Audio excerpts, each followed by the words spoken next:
am going to guess, especially if this is not your first time listening to the episode, that you have heard of an inner child. If not, don't worry. There's a whole bunch of info on that. And if you just Google inner child, you'll find information on that. But I don't know if you ever heard of the 9 inner children. This is like a whole new perspective on what's going on inside us. And I am super excited for today's guest to teach us about it because I don't really know. Well, before we get into this, if you want to be more productive, if you want to really level up your life to the next level, and there's something that's just stopping you, it might be your mindset. Just maybe not, but maybe. So if you want to see if it is, head over to lifepicksuniversity.com/mindset and take a free assessment to see if your mindset is stopping you or helping you from being productive. That's LifePicks, LIFE, LifePicks, PIX, university.com/mindset.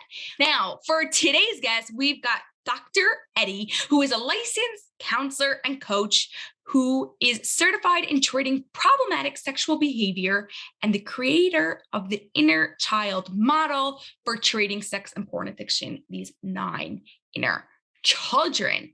He's also the author of several books, including Going Deeper, How the Inner Child Impacts Your Sexual Addiction and Why Men Struggle to Love. Well, thank you so much, Dr. Eddie, for being here. I'm excited to be speaking with you. You want to start by telling us something you did as a kid that your parents will laugh about still today? Oh, well, yes. Thank you. Thank you for having me first. What is something that I did as a child that my parents would still laugh about today? I think it was a time when I took a snack pack. I don't know, a lot of people remember this, but you used to have pudding in a can. And I took it and I didn't want to eat it. And I took it and I threw it against a brick building. Well, it exploded and the pudding landed all over my clothes. And this was while I was on my way to school. So I go to school with pudding everywhere, all over me. And I'm trying to wipe it up. And it was like in 6th grade. So that's probably what they still laugh about today. Yeah, like the ultimate age of like just making fun. Yeah, absolutely. Okay. So how did you get started in like the inner child and like helping people dealing with their sex and porn addiction or just improving your lives in general? Well, I struggled with that myself when I was, younger, starting at around the age of 14, coming across pornography and then becoming a womanizer. And that was all because I had an attachment disorder, which I had no idea. But I always had one foot in and one foot out. There was a fear that people were going to leave me. And although that was not the case, no one ever did. So it was about at around age 38, after destroying a lot of different relationships, that I finally got the help I needed so I could learn to deal with that. Back then, I was in corporate America. I was a marketing and advertising executive. And I worked for some major firms in the New Jersey, New York area. And then one day, God came calling and said, "Hey, I got something different for you. Go have a different task, something else I want you to do." And I was like, "No, I don't want to do that. I want to," and it was just counseling. So finally I gave in and I said, fine. I went back to school, got another master's degree, and I did all the state work and got my license. And I opened up a practice, and I was a generalist. I saw people with depression, anxiety, whatever it may have been. And then all of a sudden, these guys start coming into my office that are struggling with sexual addiction, pornography addiction. I'm like, oh my God, these look like me. These look like me. And so there I went back and I got certification in those areas. And that's what I've been doing for the last 9 years. Oh, wow. Oh, wow. Now, how do you specifically use the inner child model? I'll tell you why I'm like extra interested in that. It's because I'm certified in that. And I like to hear like different people's perspectives and how they play with it differently and how it all like feeds into each other so nicely. So I'm curious. You're right. You are right. There are different perspectives of the inner child that we all have. And mine is that our inner child, again, because think about a lot of the work I do is trauma related, because I believe that all addictions result from three things. One, unresolved childhood pain points. Two, our ability to sit with emotional distress and process that in a healthy way. And three, being emotionally undeveloped. So with my inner child, the inner child model, our kid is locked in a time warp. He is stuck back there between maybe the ages of 4 and 14. And he is surrounded by all the various negative events that we endured growing up, whether they be trauma or neglect, whether it be parents, whether it be siblings, peers, people in authority, or maybe just circumstances and events that happen. For me, that inner child never fully goes away. That inner child is there because what we endured is scarring. And even though you could do a lot of work to reduce the intensity of those scars, I believe they always can pop up again because of triggers that are out there. So, what we try to do with my inner child is not so much about nurturing and comforting as it is about educating him to understand, look, what you're fearful of right now, because this negative event happened and you're now associating it with something else, what you're afraid of doesn't really exist. We no longer live back there. Those things are not really troubling us. So therefore, it's moving away from the adolescent mind of what I feel, just being driven by feeling, because that's what the inner child is, and shifting over into rational thinking or wise mind, where we then can explain not just to the child, but to ourselves, okay, what you feel and what is real are sometimes two very, very different things. So now what I've done is I've slowed everything down. And in slowing everything down, hopefully now I make better decisions.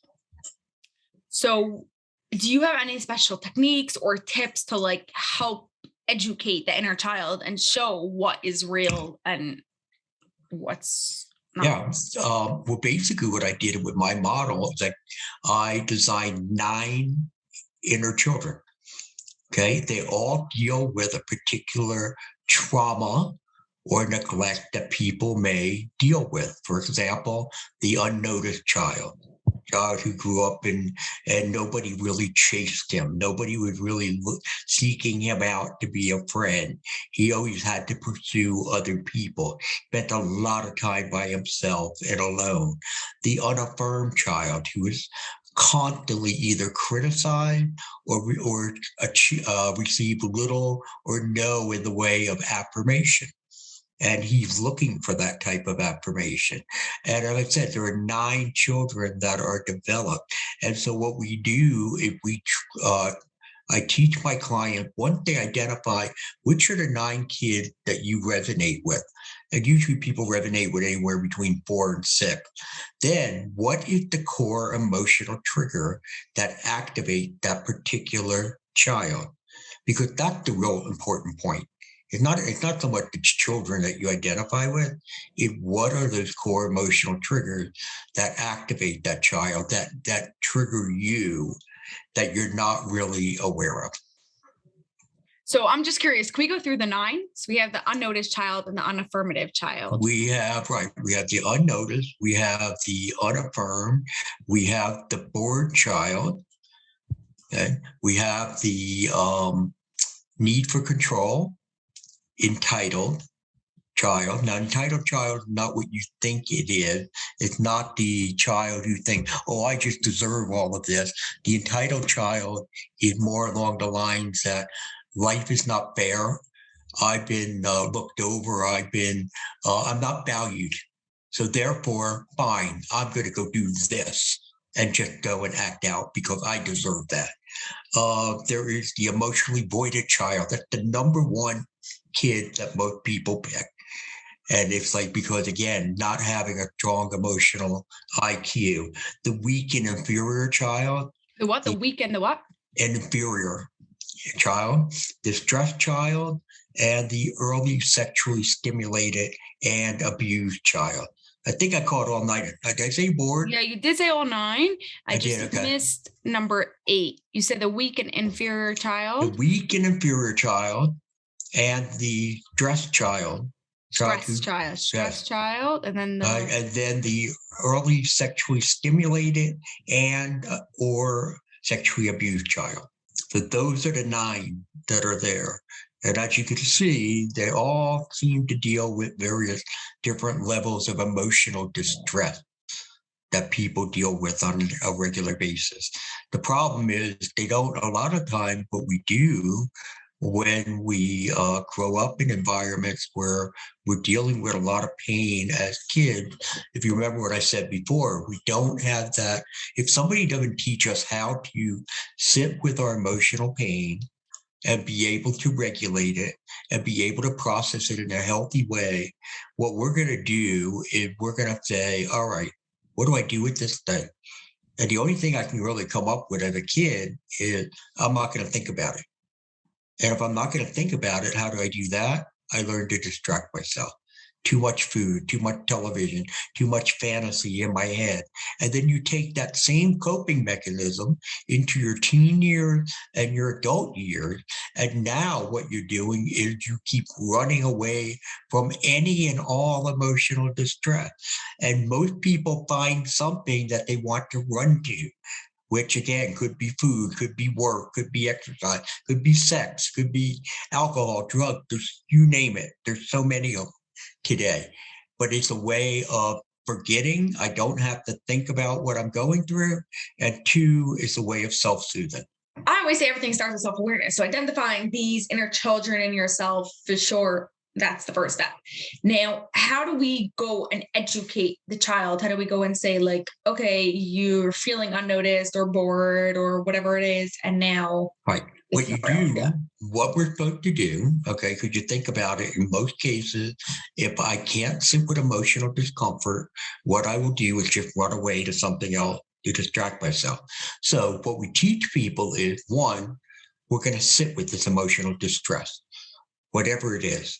And we're going to understand it's not going to kill us. We're going to be okay. All right. So we sit and we're sitting with this pain. Let me give you an example. Okay. Let's say you have a really good friend and you guys have a falling out, and all of a sudden you cross each other's paths along the way when you're out and about one day. And you start talking, and all of a sudden you're like, maybe we should get together and just see, if we can work this out. Okay, so let's have lunch. Great for lunch. Well, anyway, that morning, your girlfriend calls and says, hey, look, something came up. I can't make it. I'll call you back and we'll reschedule, and just hangs up. That abrupt. And you're sitting there and you're like, what was that about? Now you're wondering, was I just dismissed? Did you just blow me off? And so you feel a little bit discomfort, but then you're like, the heck with it. Forget it.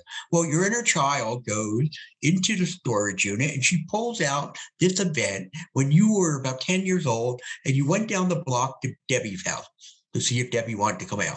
You knock on Debbie's door and Debbie opens it, and there's Debbie with 3 of your girlfriends in there. And you're like, what are you guys doing? And Debbie goes, oh, we're just hanging out. You're like, well, why didn't anybody call me? And everybody shrugged their shoulders like, And then, well, can I come in? No, my mom said I can't have anybody else. And she slammed the door in your face. This is what your inner child is correlating this event to. Now you go home, you have tears running down your face. Why didn't anybody call me? They probably don't like me, or they're laughing at me. It's all of this. So now you, as an adult in the present day, your anxiety levels start to increase more. And you're wondering why. I understand I'm upset, but what is it? And normally, if you don't resolve that, you're going to go and run off to distract yourself, maybe doing something that's unhealthy. With the inner child process, what we're going to do is say, no, I'm going to sit with this distress about this phone call. I'm going to be, all right, what's going on here? You know what? Yeah, I feel like I was blown off. I do. And I can remember when I was younger, perhaps there were times I felt that way. You may not remember that particular event, but you'll remember there were times I felt like this. I felt like I was the odd person out. I felt like I've been rejected again, and I'm left in the dark. I don't know what's going to happen with this friendship. Yeah, this hurts. It really hurt. And you know what? And you're talking to your child and say, I understand you hurt. It is okay. It's okay to hurt. However, instead of me just burying the pain and running off, I'm going to process it. I got it. You know what? We don't have to use your coping mechanism any longer to just distract ourselves. I'm going to go and I'm going to rationalize what's happening. So then you go to wise mind. And while you're doing that, you'd probably say, all right, well, you know what? She called. Yeah, she was abrupt, but she did say she was going to call me back. And she did say she was going to reschedule. So while I didn't like the fact that it was abrupt, there's something there that's positive. Okay. So what's the healthy decision? Well, let me give her a couple days and let me see if she called me back. Great. If she doesn't, I'll give her a call. And if she gives me some kind of excuse, then I'll just say to her, go, look, maybe you need some more time to process before we do see if we can work this out. And if that's the case, fine, I'm good with it and be gone.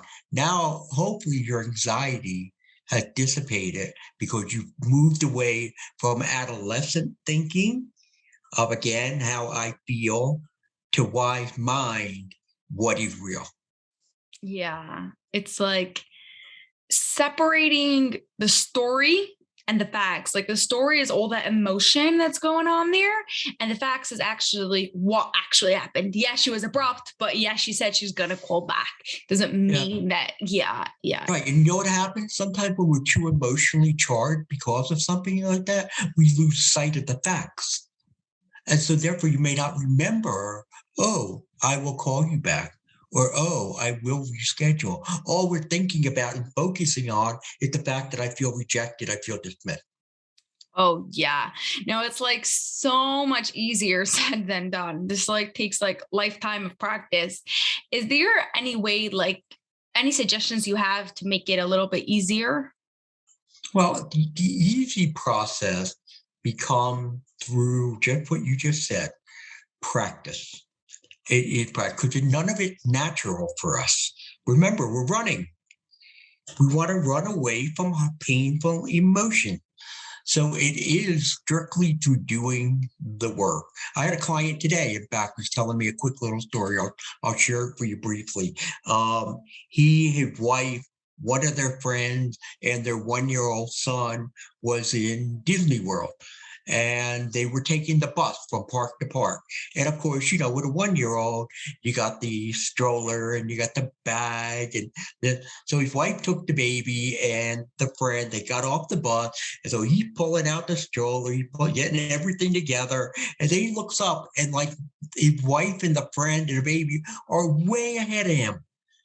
And he's sitting here, he's like, why did they leave me? Nobody offered to help. I'm here by myself. What is this about? And now he's starting again. His anxiety is increasing.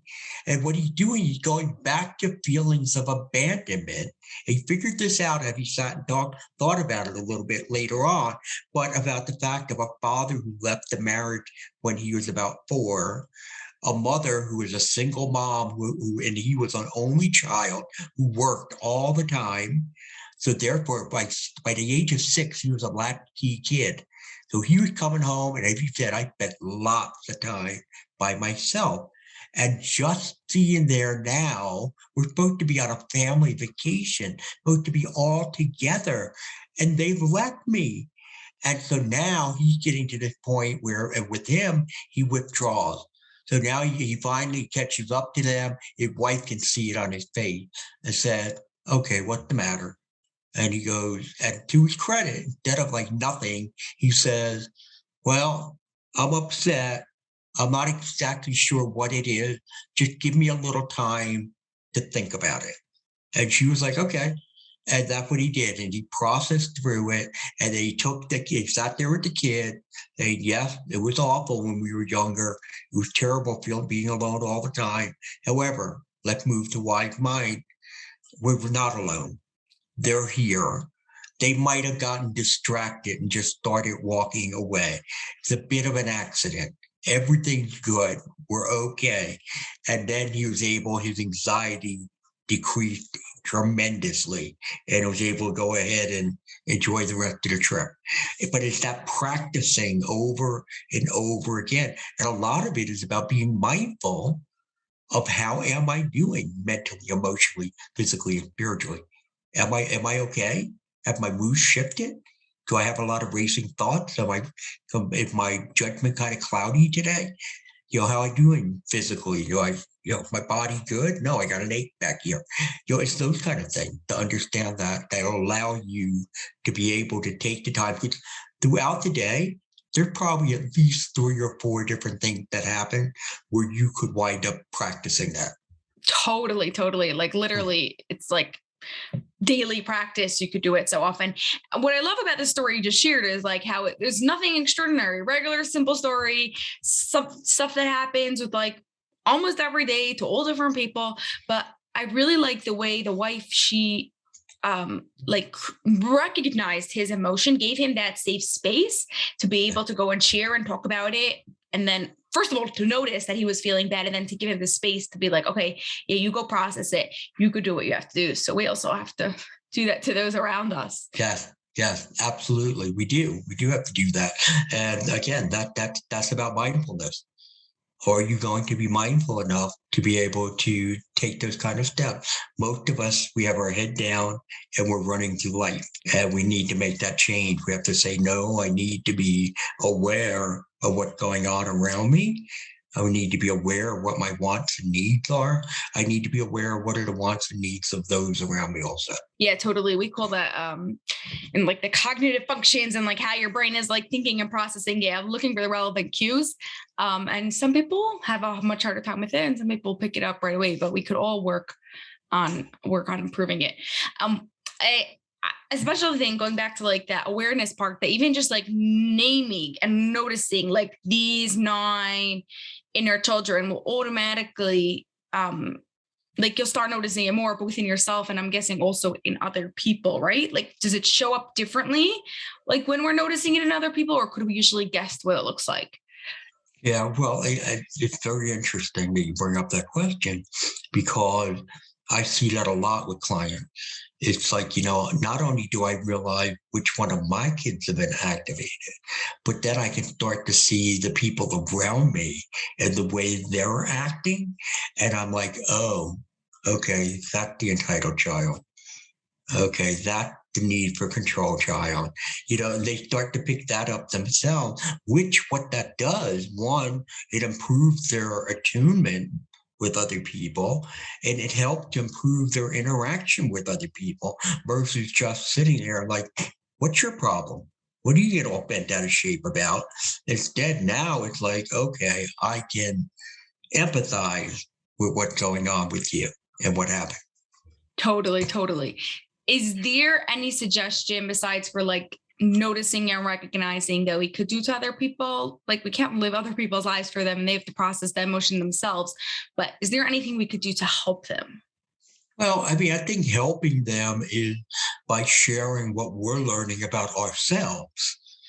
To be able to say, hey, let me tell you what I've learned. I've learned that there are many things from my childhood past, and again, maybe no major traumas, but things from there that have dictated the way I think, act, and feel today. I'm still somewhat haunted by those, because what happened is I created all of these defense mechanisms or coping mechanisms to be able to deal with those situations when similar things pop up today. And now what that has done for me, that awareness, that self-reflection I have engaged in, it just makes me so much better prepared when, again, a negative event occurs, that instead of just being reactive to it, I slow everything down. And with that, I can now be responsive to it because I realize that, oh, this is something that just, like, I have two worlds colliding, my past and my present. They're both colliding here, and I got to separate them apart with that. So that's something that I think they could do to help. Totally. I like that. I like that so much. Okay. So before we get to our final question, where can we connect with you and learn more about you? Yeah, well, they can learn more about the inner child at the website www.innerchild-sexaddiction.com. And again, it says sex addiction, but you know what? The inner child could be for any type of issues that we're dealing with in our life. Okay, if you deal with depression, if you deal with anxiety, if you have an eating disorder, it could be any of those things. It doesn't have to be that. The reason I have, a sex addiction, a porn addiction attached to the book that I wrote, going deeper, it because that's the population I work with. So one, they can go to innerchild-sexaddiction.com. They can learn more about that there. They can reach out to me at edcappa, EDCAPPA @gmail.com. Amazing. Okay. So final question, one that I ask everyone is, how would you describe an extraordinary relationship without using love, trust, or connection? Okay. So I can't use love, trust, connection. That's it. Or What's connection. the other? None of them. Or connection. An extraordinary relationship. Could I use the word bond? Sure. It's a bond. It's a bond. It is an extraordinary relationship. It's two people who have a deep level of emotional intimacy. And see, that's the problem with most of the relationships in our society today. They're lacking that because a lot of people focus their energy and attention on the physical aspect of relationship than they do the emotional. And the problem, and we're not, the relationship shouldn't be based on physical intimacy. Nothing wrong with physical intimacy. It's great, but it's supposed to be used to enhance our emotional intimacy. So I think the extraordinary relationship you see are the people who can be vulnerable and open with each other, that they don't have that fear that I'm going to be judged, that, I'm going to be ridiculed, but I could just be open and understanding. Totally. Yes. Okay. Well, thank you so much, Eddie. This was fun, interesting, and I must say, very different than the inner child that I know. So I really enjoyed this. Thank you. No, thank you. Thanks for having me. I appreciate it. That's all for this episode of the Life Fix University podcast, but I have a huge favor to ask of you that will not only support the show, but will also help the people you love most. We are striving for 1 million downloads by the end of 2025, and we can't do this without your help. If you love this episode, please share it with 2 of your family and friends so they too can rewire their brains to have an extraordinary marriage. It was awesome spending time with you, and I'll see you on the next episode.